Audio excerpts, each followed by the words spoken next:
नमस्कार.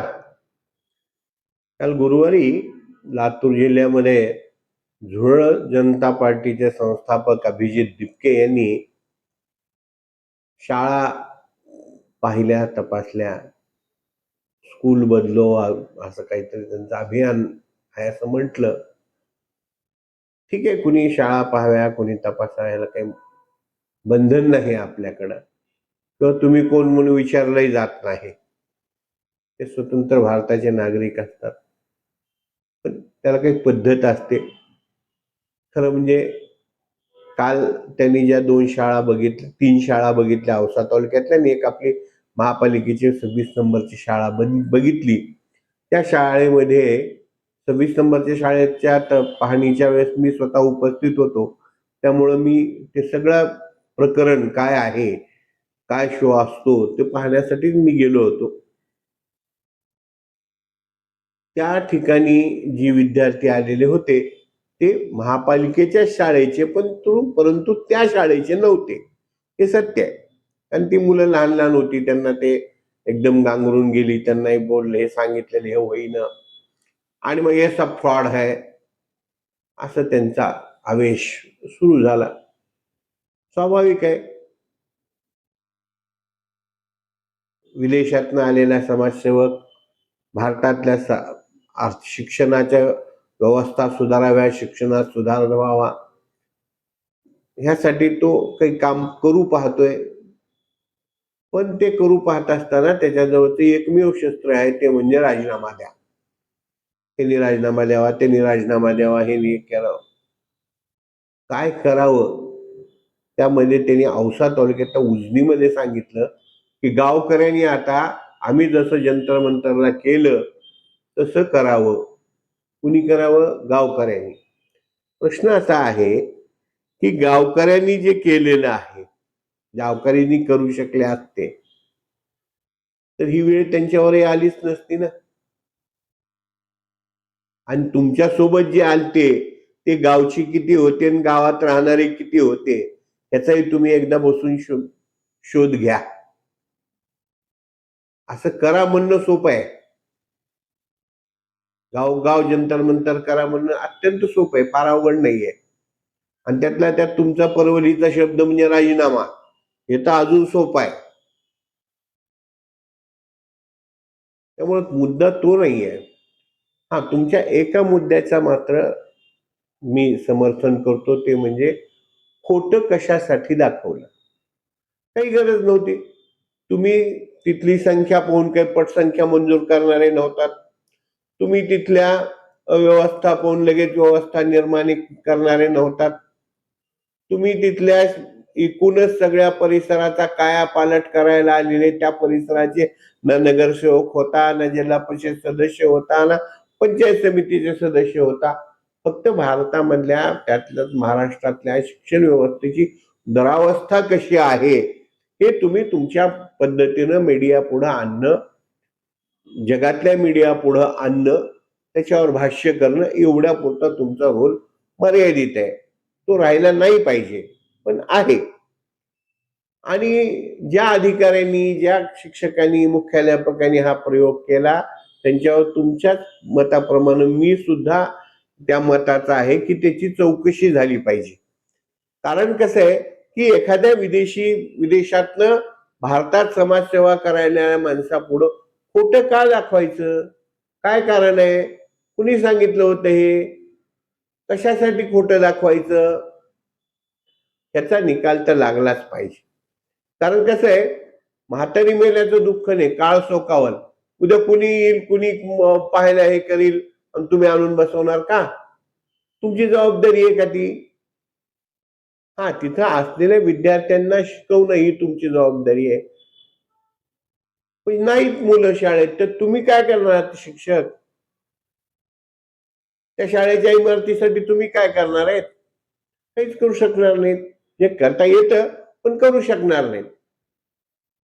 करायचं म्हणल्यास करता येतं, करतात. अनेक शिक्षक परिसरातल्या लोकांना सोबत घेऊन त्या शाळेचा कायापालट करतात, शालेय शिक्षण समितीला बरोबर घेऊन कायापालट करतात. तो भाग वेगळा, त्याच्यावर कधीतरी बोलू.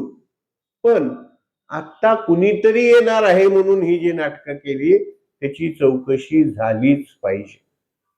हा एक भाग. आणि दुसरा भाग आहे, ये सब है वो ऐसा है ये झूठा है, ये स्ट्रक्चरल ऑडिट झालं पाहिजे. कोण करणार स्ट्रक्चरल ऑडिट? सरकार. सरकारकडे मागणी कशी करणार?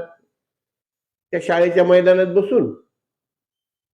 विधिमंडळात करावी लागेल, संसदेत करावी लागेल. समजा आपल्याला अगदी राज्याचा विचार केला तर विधिमंडळात करावा लागेल, शिक्षण मंत्र्याकडे जाऊन करावी लागेल, त्यांना ते सांगावं लागेल. त्याची काही पद्धत आहे, कारण भारतात लोकशाही आहे, त्या पद्धतीने जावं लागेल. आमदारांनी मागणी करावी लागेल, जिल्हा परिषद सदस्यांनी मागणी करावी लागेल, पंचायत समिती सदस्यांनी मागणी करावी लागेल. आणि मुळात म्हणजे तुम्ही एक म्हणलात किंवा मी शिकतो आहे, तर हेही लक्षात घ्या की ग्रामीण भागातल्या शाळांची जबाबदारी नव्या 15-16व्या आयोगानुसार त्या त्या ग्रामीण भागात त्या ग्रामपंचायतीला तो निधी दिला जातो. त्याच्यातनं ते होतं का? तो खर्च केला जातो का? हे पाहायला पाहिजे. त्याचा आधी अभ्यास करा, नेमकं काय आहे. 4 चांगल्या ठिकाणचं पाहून या. होतच नाही अशातला काही भाग नाहीये, अनेक चांगल्या शाळा आहेत. एक मुळात असं आहे की हे संस्थेची शाळा, जिल्हा परिषदेची शाळा आणि पुढाऱ्याची शाळा, हे जे भेद होत होत गेले ना, त्याचा तुम्हाला पहिल्यांदा अभ्यास करावा लागेल. तुम्ही तो अभ्यास केला असेल असं समजू आपण, कारण तुम्ही भारतातनं शिकून पुढं उच्च शिक्षणासाठी गेलेले आहात. आपल्या देशात सगळंच वाईट आहे हा जो आपला भ्रम आहे ना, त्या भ्रमातनं पहिल्यांदा बाहेर या.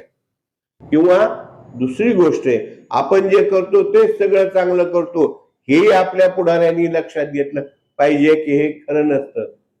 त्यासाठी नेमकं आपण काय करतो हे आपण समजून घेतलंच पाहिजे. ह्या सगळ्या कालच्या ज्या ह्याच्यामध्ये हे झालं, ते विद्यार्थी असे होते, तिथे नवीन आले का, ते प्लेट नवीन आल्या का, हे नव्या आल्या का, ते नव्या आलं का, ह्याच्याकडं प्रशासनाने गांभीर्याने पाहिलं पाहिजे, गावकऱ्यांनी गांभीर्याने पाहिलं पाहिजे. खरोखरच सांगा की किती ग्रामपंचायतीच्या ज्या ग्रामसभा होतात त्या ग्रामसभेमध्ये काही मंजुऱ्या देण्याशिवाय आपल्या गावच्या शाळेच्या बाबत विचार होतो? पाहिला पाहिजे. गावात आपण सप्त्यासाठी एकत्र येतो, गावात आपण जयंत्या पुण्यतिथ्या उत्सव साजरे करण्यासाठी एकत्र येतो, गावातल्या शाळेसाठी एकत्र येतो का? आपल्या गावची शाळा, आपल्या गावाची शाळा सुधारली पाहिजे, आपल्या गावातल्या शाळेत मुलं गेली पाहिजेत, आपल्या गावातल्या शाळेच्या विद्यार्थ्यांना शिक्षक मिळाले पाहिजेत. गेल्या 15 दिवसाखाली एक घटना घडली. मला वाटतं रेणापूर तालुक्यातल्या खरोळा गावच्या ग्रामस्थांनी जिल्हा परिषदेच्या अधिकाऱ्यांपुढे आंदोलन केलं की आमच्या शाळेला शिक्षक द्या. चांगलं आंदोलन आहे. कारण मी खूप वर्षापूर्वी, 15-20 वर्षापूर्वी एका शिक्षकाची बदली करू नका यासाठी भिसेवागोली गावामध्ये आंदोलन झालं होतं, ते मी कव्हर केलं होतं, तेही मला आठवलं. आणि ज्यांना करायचं आहे, गावासाठी करायचंय, शिक्षणासाठी करायचं आहे, त्या फ्रॉडमध्ये तो अडकत नाही, तो ते फॉरगिव्ह करून टाकतो आणि फ्युचर बघतो. फ्युचर पहा. त्याची उदाहरणं आहेत, आपल्याकडे आहेत. तुम्ही अभिजित दिपके ज्या संभाजीनगरमध्ये राहतात, त्या संभाजीनगर जिल्ह्यातल्या कन्नड तालुक्यातल्या काडगावच्या ग्रामस्थांनी त्या तिथल्या देवस्थानच्या सटवाई देवीच्या देवस्थाननी मंदिरातील दानपेटी जे जमा झालेले वर्षभरातले पैसे होते 26,404 रुपये हे 15 ऑगस्टला शालेय समितीच्या हातात दिले. कशासाठी? तर गावातल्या शाळेच्या सुधारणेसाठी, गावातली शाळा सक्षम करण्यासाठी. अभिजित दिपके हे सुद्धा हे भारतातच होतं आणि हे सुद्धा देवस्थानच्याच ह्याच्यातनं होतं, हे लक्षात ठेवा. आज इथंच थांबतो. हा व्हिडिओ आवडला असेल तर लाईक करा, शेअर करा, लक्षवेधीला सबस्क्राईब करा. धन्यवाद.